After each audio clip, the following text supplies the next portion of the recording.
Hello and welcome to this voyage of Boggle Rocket. Today's destination? LEGO Gimmicks.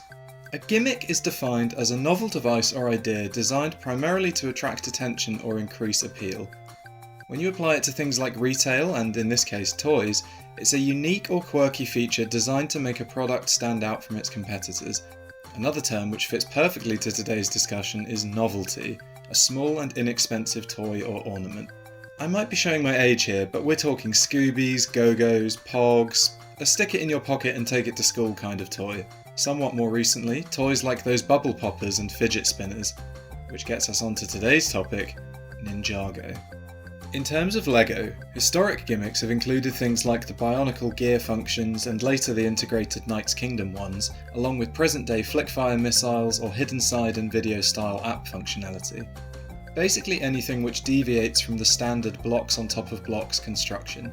But with its primarily under 10 target audience, Ninjago is a line which has leaned harder into gimmicks over the course of its insanely long lifespan than many, if not any, other theme. Besides short-lived experiments like an integrated tabletop RPG system of all things, chief among these gimmicks over the years has been the Spinjitzu spinners. These used to be great.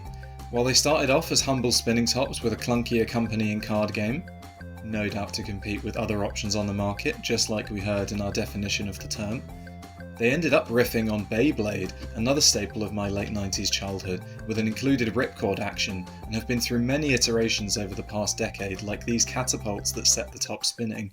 Now they've reached a particular low point with this year's Dragons Rising.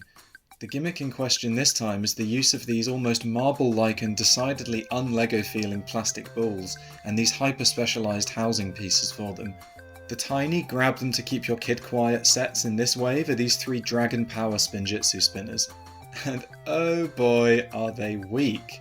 They utilise these familiar shaped triple housings, and everyone I've seen pick them up for the first time has wondered aloud if LEGO are doing fidget spinners now. The short answer? No. That would actually be fun and functional.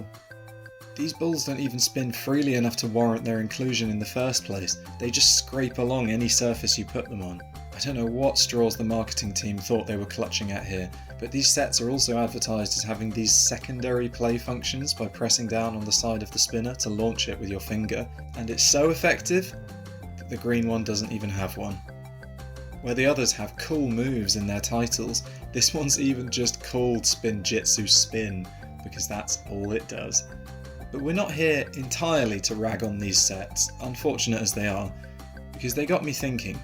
Besides, an actually fun play feature, how can these types of novelty LEGO items be done right? And that's when I realised, they already have been. Enter the X-Pods. These are similar in many ways to the current Ninjago spinners. Bright primary colours, small piece count to keep them affordable, and large hyper-specific pieces which you can only realistically use for the sets they're included with. But the X-Pods are awesome for a number of reasons. No, they don't have a particular play feature with springs or gears or marbles or ripcords. Their gimmick is the titular pods themselves. These are bizarre pieces, with a giant clear centre section and 2 giant dishes which screw together or onto each end of the main canister. Unlike the Ninjago spinners, however, the X-Pods justify their existence with some great features. First, and most functionally, they take a page out of Bionicle's book and double as the toy's actual container. They had a blister pack around them too, but this will likely have been for the sake of shelf presence and telling you what's actually inside the toy. But once the pack is removed, you can put the included regular LEGO pieces, or other novelties, or a snack, in the X-Pod, screw the lid on and chuck it in your bag or pocket, or even hang it on your belt by these loops like some kind of blocky Pokeball. But thanks to these studs, the pods could also be integrated into the builds themselves. Along with some very nicely designed little creatures and vehicles, each set featured a build which used the pod as a body of sorts for this weird waddling creature. Proportionally they remind me of other toys of the period like Mr. Mike or Furby, but they'll likely call Wall-E to mind for modern audiences. These are great, even just for display when you're not playing with the pods. The colours also represented different themes: the yellow Aeropod, the blue Autopod, the red Wild Pod and the green Robopod, the latter being my favourite as a child. Naturally, the colours and themes could have existed in any combo, but credit to the designers keeping it nuanced and not making the green one creatures and the red one cars, which would have been the more obvious but cliched choices. I've even been made aware while making this video that there was also a tabletop game called Xpod Playoff, where you would build creations, unfortunately based on set plans rather than imagination, and battle them with cards and a board and a whole design aesthetic that looks like something out of the old LEGO World Builder browser games.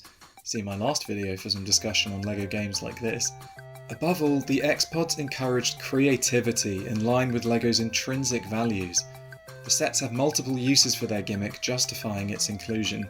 They include useful pieces you can put to use in your own builds or mix and match with one another. And you are encouraged to.